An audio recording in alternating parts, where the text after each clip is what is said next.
Hello. Today General Hospital will reveal when Natalia was discovered lifeless in her apartment. The shadows of suspicion immediately fell upon Sonny, a man with a notorious history of violence, illicit dealings, and a complicated connection with Natalia in the final months of her life. The tragedy came as a shock, but not entirely a surprise to those who had been paying close attention. Just days before her body was found, Natalia had issued a chilling warning. She had sat beside Sonny in his car, her hands trembling as she confessed that they were in danger, not the kind of danger they had originally anticipated, but something deeper, murkier, and far more personal. It wasn't about turf wars or rival cartels this time. It was about something being orchestrated from within, something insidious and intimate that neither of them could see clearly until it was too late. And in that moment, Natalia revealed for the first time the full scope of the legal peril closing in around her, particularly a reckless plea agreement she had been coerced into signing by Acting District Attorney Justine Turner, a man who had no qualms about exploiting the vulnerable for political gain. Natalia's legal troubles had begun with what seemed like a routine DUI arrest, except this wasn't her first. Given her prior conviction, the new charge had been elevated to a felony, making jail time not only likely but almost certain. Initially, Assistant District Attorney Molly Lansing Davis had taken charge of the case, but she had later recused herself due to a conflict of interest. Her sister had once been romantically involved with Natalia's daughter, creating a direct line of personal entanglement. With Molly gone, Justine Turner stepped in and wasted no time reshaping the trajectory of the case. He dangled the prospect of leniency in front of Natalia, but it came at a steep price. In exchange for avoiding prison, she would have to provide Turner with intelligence on Sonny's financial dealings, specifically those connected to the questionable funds funneled into Deception Cosmetics during the time Natalia had served as CFO. Sonny, sensing the trap tightening around both of them, offered Natalia an audacious escape plan. He proposed to relocate her to Belize, where he owned property, and promised to enroll her in a witness protection program. It was risky, uncertain, and reeked of desperation, but at the time, it seemed like the only way to keep Natalia alive and out of prison. And yet, she declined. There was more at play than Sonny realized. Natalia hadn't told him everything, not by a long shot. In a hushed and emotionally charged conversation with her son, Marco, Natalia admitted that she possessed more damning information than she had ever revealed to Sonny. She had secured it on a flash drive, sensitive, potentially explosive data about financial irregularities, offshore accounts, and internal memos implicating both Sonny and other powerful figures in Port Charles. That drive, she said, was hidden in a secure deposit box at an undisclosed location. Natalia's voice cracked as she shared this with Marco, perhaps sensing that her time was limited and her safety compromised. Alexis Davis, who had also been present during part of this exchange, urged Natalia to reconsider the plea deal, to push back against the manipulations of Turner. But Alexis had no idea how tangled the web truly was, nor did she realize that Marco, seemingly the concerned son, was operating with his own secrets. Unbeknownst to Natalia, Marco had already allied himself with a far more dangerous figure, his estranged father, Sidwell. The name alone struck fear into those familiar with the darker corners of Port Charles. Sidwell was ruthless, calculating, and driven by a thirst for dominance. He had spent years building an underground empire rooted in real estate manipulation, illicit arms deals, and political coercion. His marriage to Natalia had been a nightmare of abuse and psychological torment, which she had escaped at great personal cost. And yet, in a cruel twist of fate, her own son had gravitated back toward that same dark orbit.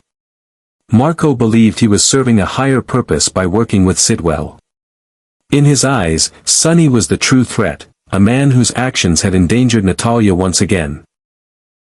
Whether Marco believed his father was the lesser evil or simply sought revenge against both parental figures is unclear. What is certain is that he knew about the USB drive and understood its power. In the wrong hands, it could destroy reputations, dismantle empires, and unearth secrets that many had killed to keep buried. Marco didn't simply want to expose Sonny. He wanted to dismantle him brick by brick, to ruin his alliances, destroy his credibility, and isolate him from everyone he once trusted. Sidwell, for his part, saw an opportunity in Natalya's vulnerability. His ambitions had expanded far beyond revenge or family disputes. He was now focused on seizing Sonny's waterfront property, strategically valuable for future smuggling operations disguised as urban development. With the help of City Councilman Ezra Boyle and State Senator Drew Kane, Sidwell had already begun shifting public sentiment in his favor. He positioned himself as a reformed citizen, re-entering society with a clean conscience, while in reality orchestrating a silent coup. Natalia, with her knowledge of Sonny's dealings, became both an asset and a liability.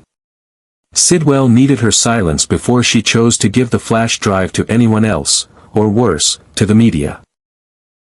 And so the final days of Natalia's life became a tragic countdown. Surrounded by threats, unsure of whom to trust, she was hunted by forces far greater than she could withstand alone. Her choice not to escape to Belize sealed her fate. When her body was found, cold and alone, the city mourned, but only a few knew how deep the rot had spread. Sonny, meanwhile, was caught in a vice of circumstantial evidence, public suspicion, and personal grief. He had not just lost an ally. He had lost a potential savior, someone who might have helped him sever ties with his darkest instincts. And as for Marco, he stood over his mother's grave, heart hardened not by sorrow but by resolve. In his mind, justice had failed. Now it was time for vengeance. And he would stop at nothing to make Sonny pay.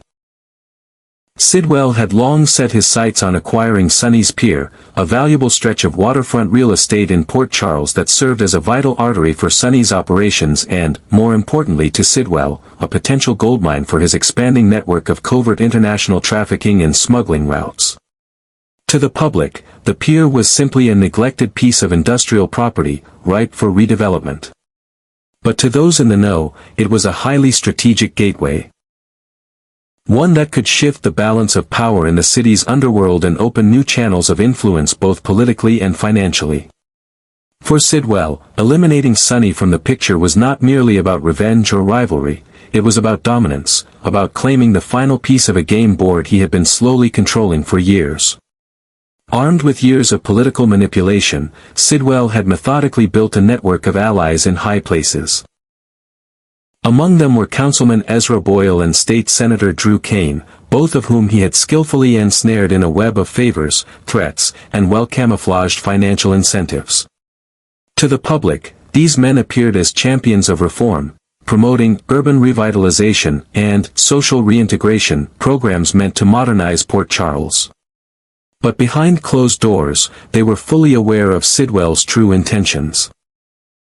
Through shell companies, dummy corporations, and carefully laundered political donations, Sidwell had effectively bought their silence and loyalty. Every new initiative that passed through City Hall was a calculated step toward stripping Sonny of his power, one zoning decision, one contract bid, one budget cut at a time. Natalia had once believed she had escaped Sidwell's grip when she filed for divorce, citing years of emotional and physical abuse. Yet, no legal document could truly sever the psychological hold he maintained over her. Even after all the court orders and public statements, she continued to live with the haunting weight of his presence. There were moments, quiet and private, when her hands would tremble while pouring tea, especially if she thought he might be watching. Her fear had calcified into something more insidious, compliance. So when Sidwell summoned her to a meeting under the pretense of negotiation, she complied, not because she trusted him, but because the trauma he'd inflicted still lived beneath her skin like a dormant poison. At one time, Natalia saw Sonny as her protector. He was ruthless, yes, but he had shown her glimpses of compassion, solidarity, and strength when she needed them most. In her mind, he represented a lesser evil.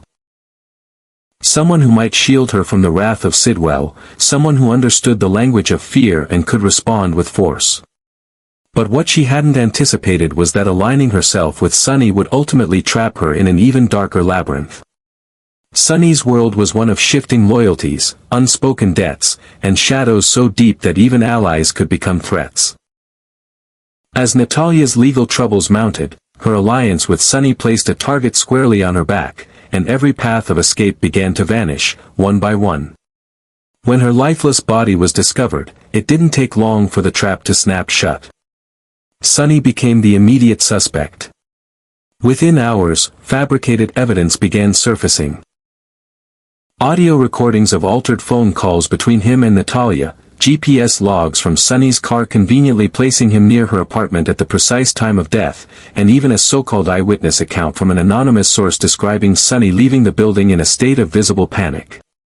It was too clean, too perfect, too orchestrated to be real. But in the eyes of the law, the evidence painted a damning portrait.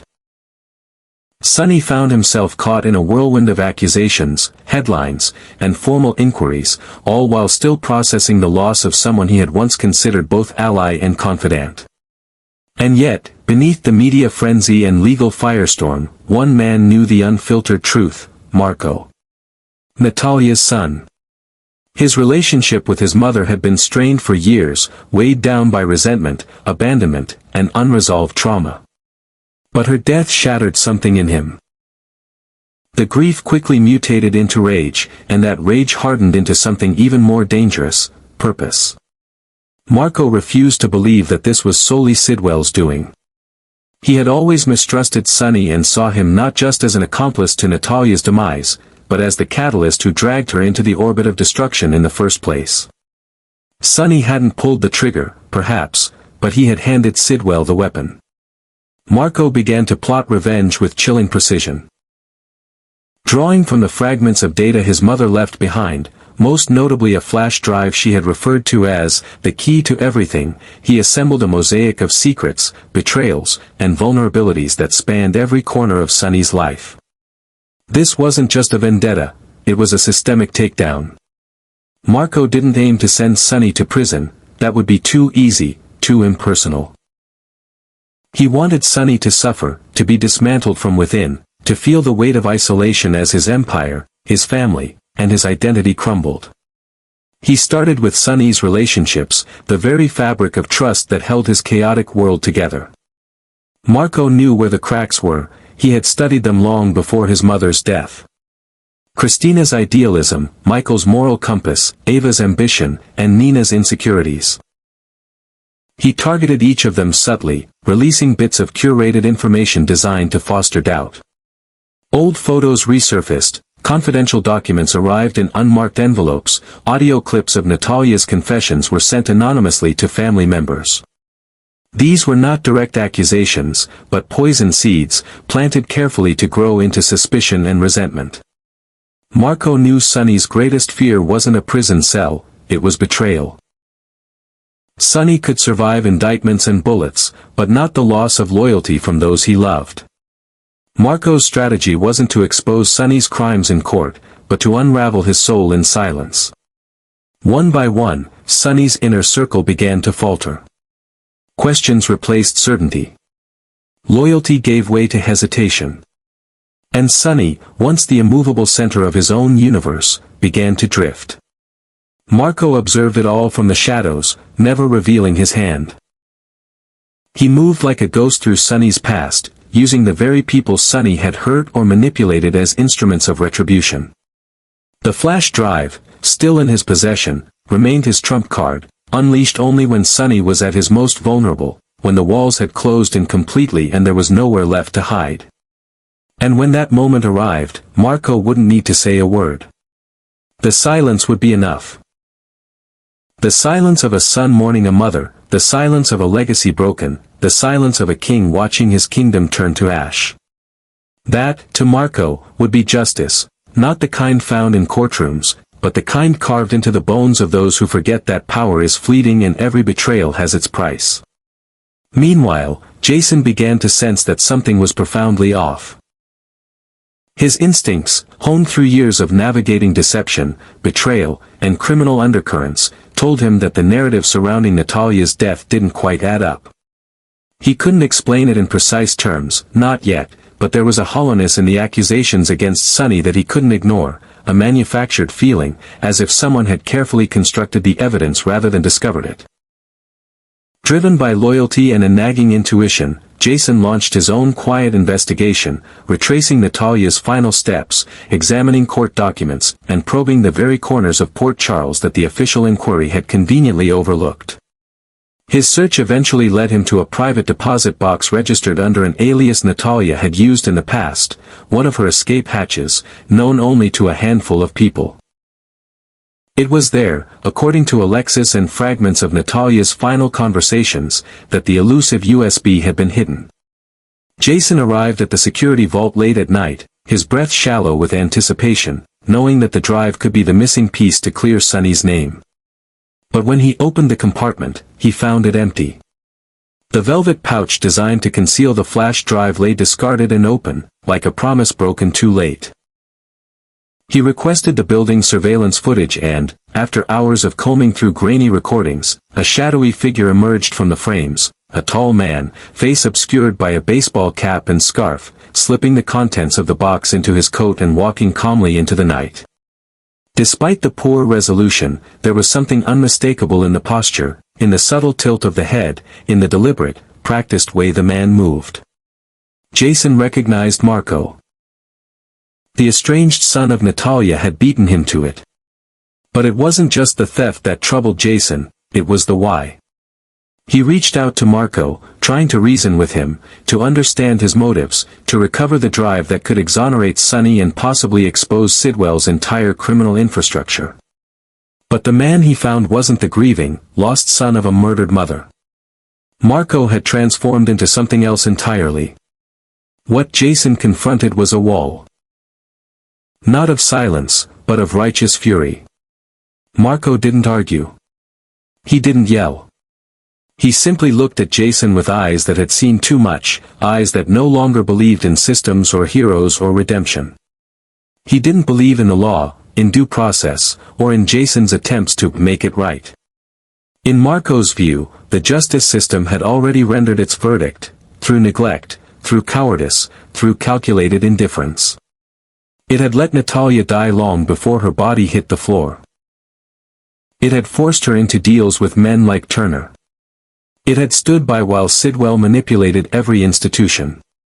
And it had allowed Sonny, charismatic, powerful, untouchable Sonny, to drag her into a deadly game where she was only ever a pawn.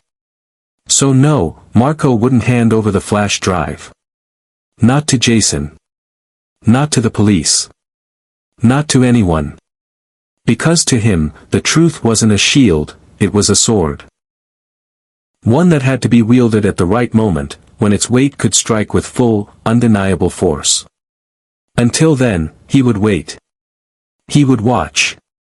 And so, the trial loomed.